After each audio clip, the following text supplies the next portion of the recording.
Les pathologies de l'horloge, c'est quand le sommeil se décale trop tôt ou trop tard.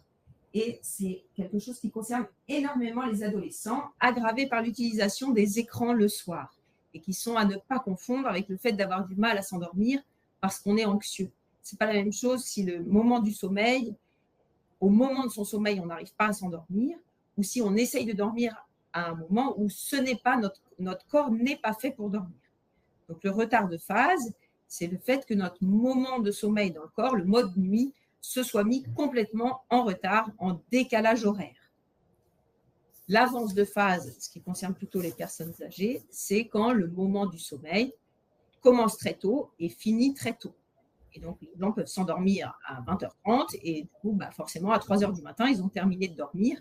Et c'est parce que si on a dormi 8 heures en terminant à 3h du matin, ce n'est pas la même chose que de dire je m'endors et puis après, je voudrais me rendormir plus tard. On peut avoir des rythmes très irréguliers et quand on fait du travail en horaire décalé, on peut être assez soumis à ce genre de pathologie.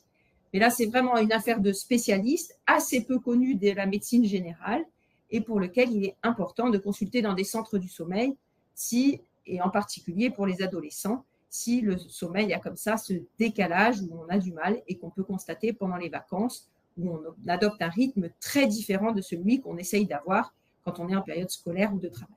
Comme on vous disait, cet agenda de sommeil, c'est quelque chose qu'on remplit soi-même, on peut l'imprimer, il y en a plein qui traînent sur Internet, quelque chose où on met les heures, on met une flèche à l'heure où on se met dans son lit, une flèche à l'heure où on sort de son lit et on grise les heures où on dort.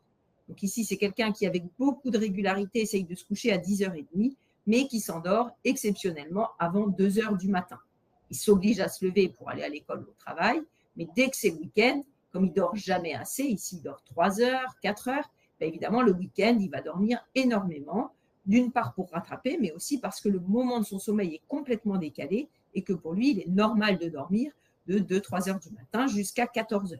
Donc c'est typiquement ça, une personne qui est en retard de phase, qui a un sommeil décalé. Mais cette personne va arriver en consultation en disant « je n'arrive pas à m'endormir ». Et la deuxième plainte va être « le matin, c'est un cauchemar de me réveiller ». Et en fait, si on le laissait dormir de 2 heures du matin à 14 heures, tout serait parfait, il n'y aurait plus de problème. Donc, c'est assez différent de l'insomnie.